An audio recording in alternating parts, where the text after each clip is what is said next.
En esta lección estamos estudiando los libros históricos desde Samuel hasta Crónicas. Para nosotros en nuestra Biblia son 6 libros, porque son 2 de Samuel, 2 de Reyes y 2 de Crónicas, aunque en el Antiguo Testamento, o mejor dicho, en la Biblia hebrea, o sea, la forma en que tenían los judíos en tiempos antiguos, eran solamente 3 libros, cada uno por su nombre: Samuel, Reyes y Crónicas. Vamos a notar varias cosas en esta lección que son importantes.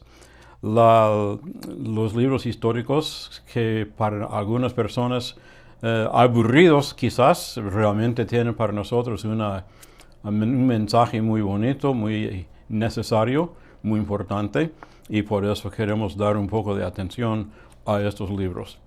Así que vamos a buscar en nuestros libros la página 65 para comenzar nuestro estudio de hoy. Y menciona aquí que son libros históricos, como mencioné anteriormente, y que estos libros especialmente hablan desde el momento de Samuel, cuando se instituyó la monarquía, hasta el final de la nación de Israel antes de ir al exilio. Entonces estos libros cubren varios cientos de años, y así no hay mucho detalle, aunque en ciertas secciones sí hay detalle bastante. Así que vamos a comenzar sin dar mucha atención a lo que dice en la introducción aquí en la página 65, para entrar directamente al libro de Primero de Samuel. El primer libro de Samuel, por supuesto, comienza con la oración de Ana pidiendo a Dios un niño, una oración que el Señor cumplió y contestó en una forma muy especial, y dando así el último juez de Israel y también uno de los profetas muy importantes. El libro de Primero de Samuel cubre unos 89 años de historia, y tenemos la historia de Samuel como profeta y también como juez. Tenemos también la historia de Elí y sus hijos, Elí el sacerdote y sus hijos, que eran muy malos, que ellos en sí pecaron contra el Señor, y sus vidas eran muy malos, pero son también para nosotros como una figura, un símbolo, un ejemplo de la maldad de Israel en esos días. Entonces, Dios está trayendo juicio sobre la nación. Viene el pueblo para buscar un rey. Y la Biblia les había dicho a ellos antes, en el libro de Deuteronomio, que iba a haber un rey. Y el Señor en Deuteronomio decía cómo debía de ser ese rey. Así que viene el momento en que la gente está demandando un rey. Fue un momento muy malo en el estado de Israel, en su condición espiritual. Así que Dios, cuando habla con Samuel diciendo que está bien que haya, no que está bien quizás, pero que el pueblo está pidiendo al rey que busque, que unja un rey, él dice a ellos que no te han desechado a ti, lo dice Samuel, sino a mí me han desechado para que no reine sobre ellos.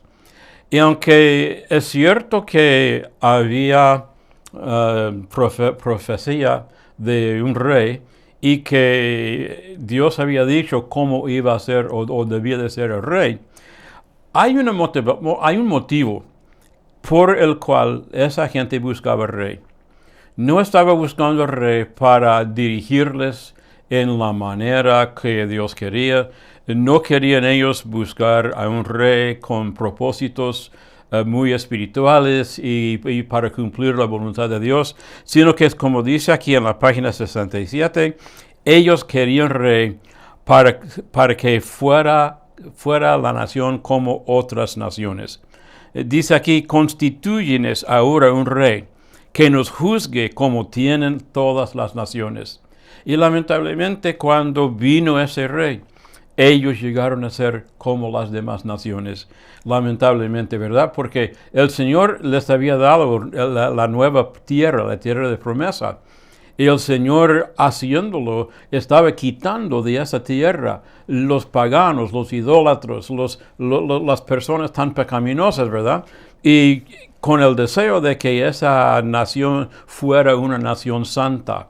Pero en vez de hacer eso, ellos buscan a un rey que les lleva siempre por los caminos de las otras naciones y el propósito de Dios no se cumple en ellos. Así que Saúl es ungido rey. Parece que es un rey bastante bueno, o por lo menos por apariencia, ¿verdad? Y quizás en los primeros momentos, los primeros años de su reinado, pero algunas cosas suceden en que comienza a ver el corazón de Saúl. Por ejemplo, hablan aquí de 3 eventos cuando Saúl usurpó el rol sacerdotal de Samuel, cuando Samuel había dicho, espérame para hacer sacrificio al Señor, y Saúl esperando, decía, bueno, se tarda Samuel en venir, y yo voy a ofrecer sacrificio, y lo hace, que no es cosa que él debía de hacer. Entonces él toma el lugar de Samuel, y este es un acto realmente contra Dios, no solamente contra Samuel.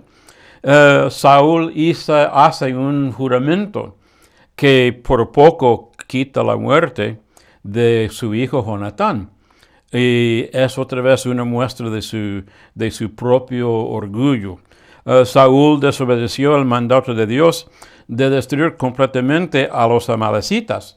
Y la cosa también es que cada vez que Saúl hace una cosa de estas y Samuel lo confronta con su maldad, cada vez él hace excusa, hace pretexto, echa la culpa a otros, que el pueblo me pidió así, el pueblo decía así. Y entonces no llega realmente a tomar sobre sus propios hombros la responsabilidad de sus actos.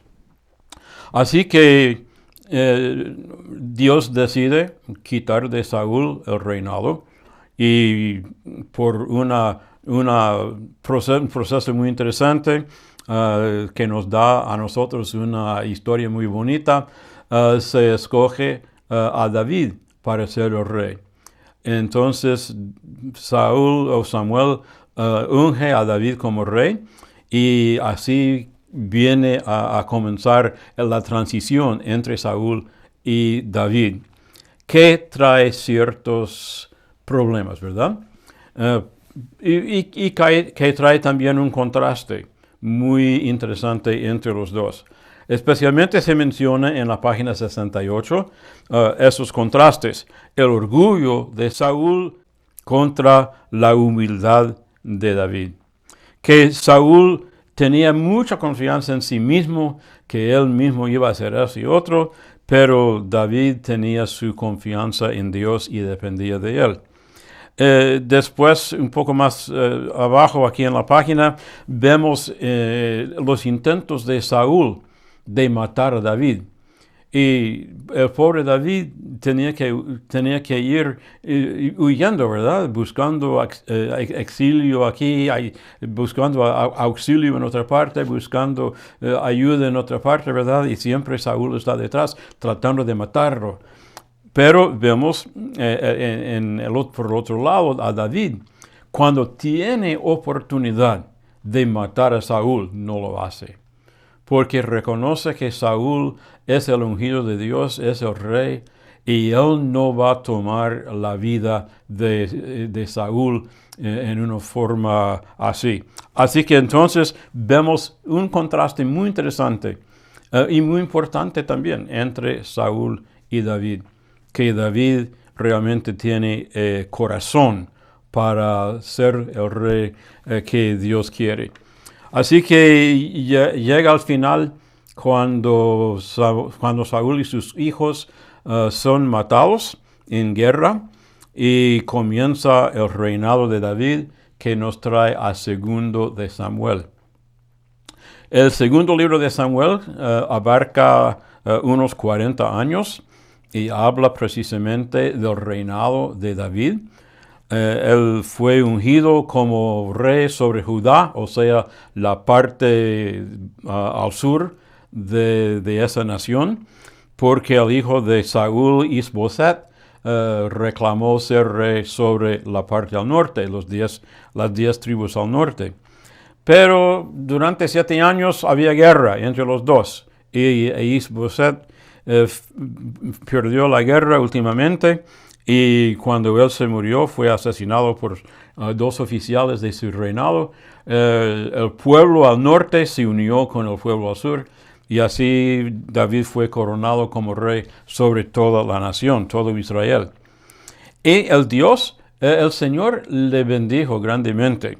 Menciona aquí que en el ámbito militar, en el ámbito político, en el ámbito espiritual también, el Señor bendecía a David durante esos años.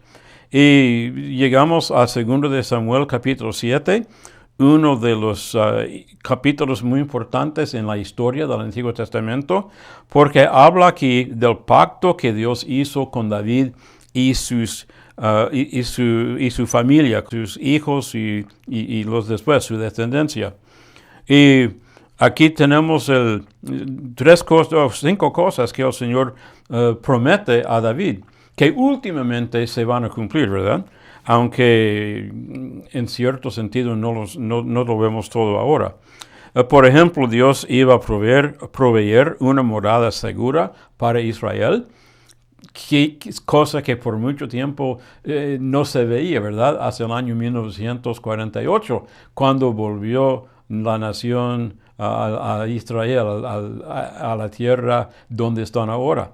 Y ahora, en nuestros días, desde ese año 1948, vemos que el Señor bendice, protege a su pueblo de Israel en ese lugar. Así que se está cumpliendo esta promesa en nuestros días.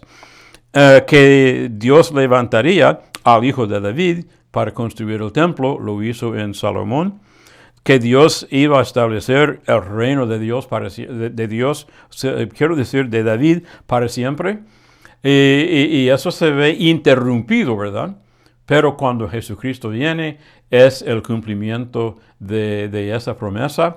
Y cuando al final Jesucristo reina sobre el mundo, va a ser el cumplimiento final de esa promesa.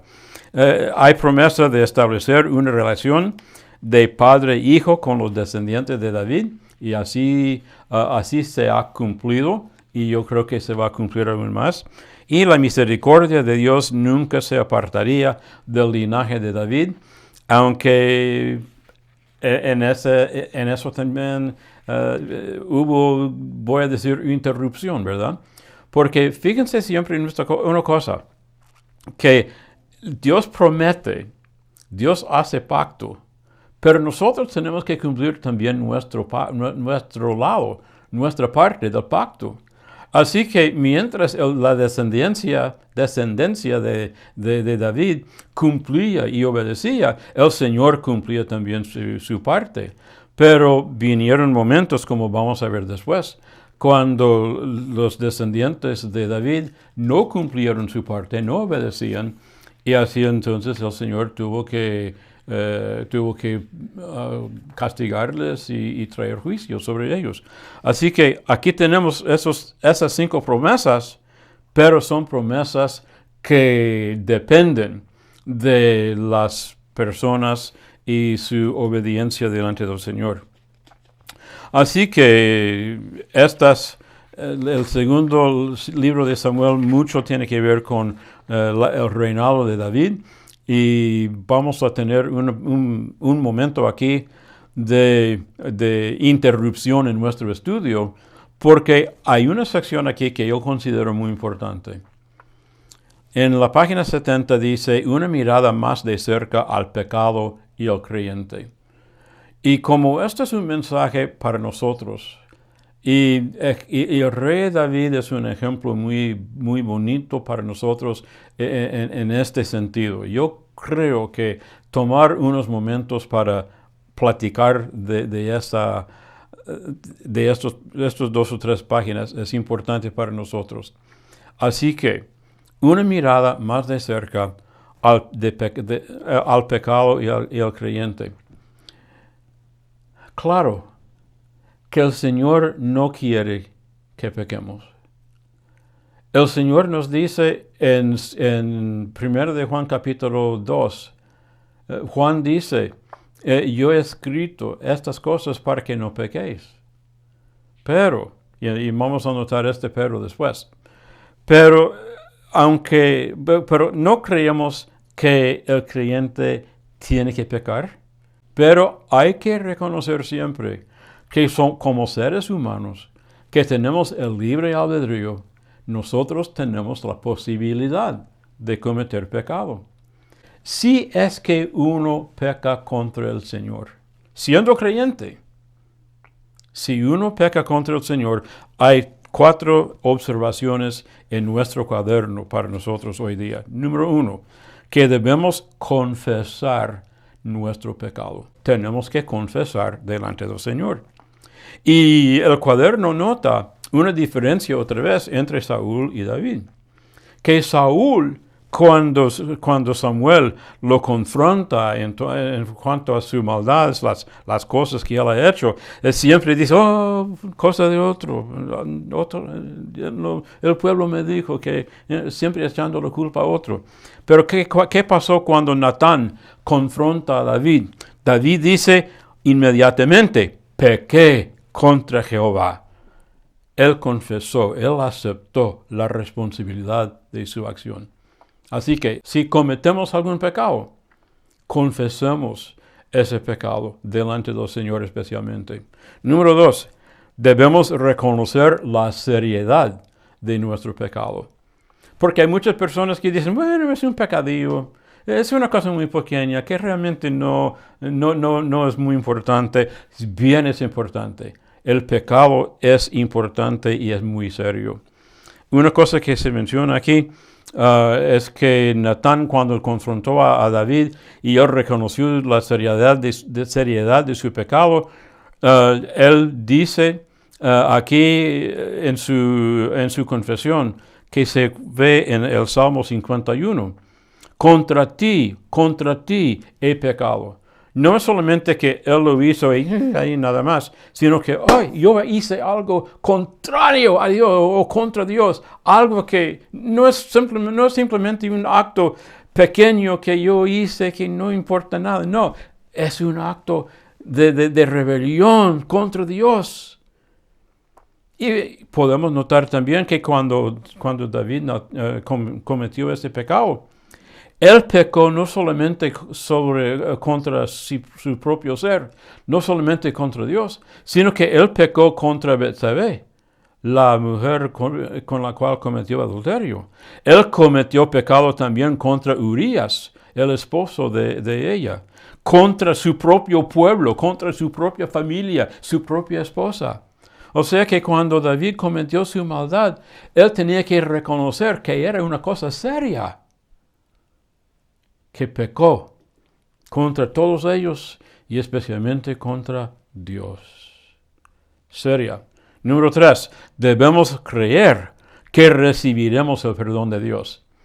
No tenemos que caer en el pecado y permanecer allí desesperados, desamparados. No. Tenemos que levantarnos y venir delante del Señor y confesar nuestro pecado sabiendo y confiando que el Señor nos va a perdonar por los pecados que hemos hecho.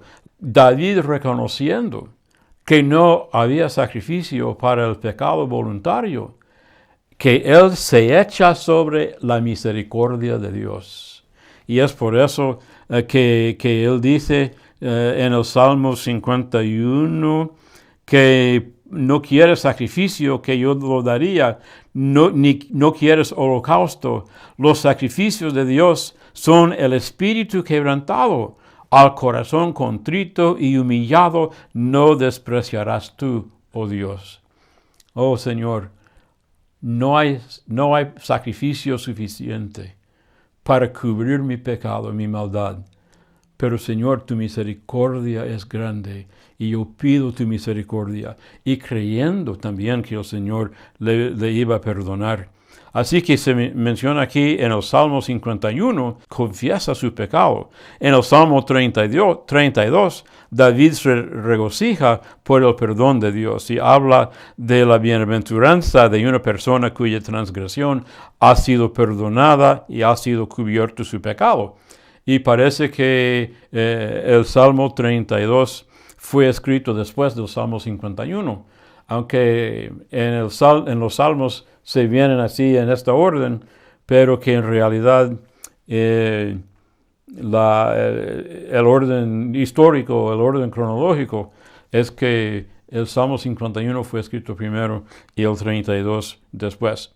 Bueno, entonces, no tenemos que pecar, no debemos pecar, ojalá no pequemos. Pero si cometemos alguna maldad, número 1, hay que confesarlo. Número 2, hay que reconocer que es serio lo que hemos hecho. Número 3, hay que creer que al perdonar o al confesar y pedir la misericordia de Dios, que Él sí nos va a perdonar. Y número 4, debemos reconocer también el costo de nuestro pecado a largo plazo.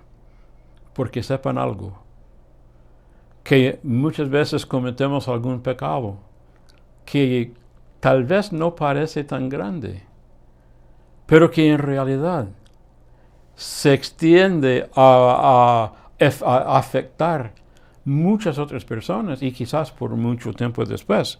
Menciona aquí que en el caso de David, el resto del reinado de David estuvo marcado por las consecuencias de aquella noche con Betsabé. Menciona su hijo Amnón, su hijo Absalón. Menciona que sus hijos, los hijos de David, peleaban para tomar su trono mientras David estaba muriendo. Y dice después, la espada nunca se apartó de la casa de David. Y aún en la genealogía de nuestro Señor Jesucristo se hace mención que incluye este acto, ¿verdad? Donde dice que el rey David engendró a Salomón de la que fue mejor de Urías. O sea que aún se menciona este pecado en la genealogía que vemos de Jesús en el libro de San Mateo. Y yo me pongo a pensar, hay muchas personas que dicen, bueno, el pecado es mío y solamente a mí me afecta, pero no es cierto. El pecado, número 1, muchas veces nos afecta por mucho tiempo. Yo tenía un amigo ya muerto que por mucho tiempo andaba en la borrachera, que la primera vez que oyó el Evangelio se acercó al altar y buscó el perdón de Dios. Y el Señor lo salvó, lo santificó y lo hizo un hombre muy fiel en la iglesia por muchos años. Pero ¿saben qué? Por sus borracheras de antes, él sufrió cirrosis del hígado, murió por fin por las complicaciones de esa enfermedad. O sea que aunque el Señor le perdonó su pecado, las consecuencias de su pecado le siguieron aún en su vida cristiana y hasta el día de su muerte. Y podemos mencionar otra vez que el pecado contra Betsabé era pecado contra Urías, porque David pidió y buscó la muerte de Urías. Y así se extiende siempre nuestros pecados para afectar a muchas otras personas. Así que como vimos quizás en la lección anterior, pero vemos en Gálatas capítulo 6, donde el Señor nos dice, no os engañéis, Dios no puede ser burlado, pues todo lo que el hombre sembrare, eso también segará. Nuestros pecados son siempre serios y traen después consecuencias que no podemos escapar y que muchas veces se extienden por mucho tiempo en nuestra propia vida y también se extienden a afectar a muchas otras personas. Vamos a terminar la lección número 5, vamos a decir 5A, para seguir con el estudio de esta lección número 5 en otro momento. Dios les bendiga.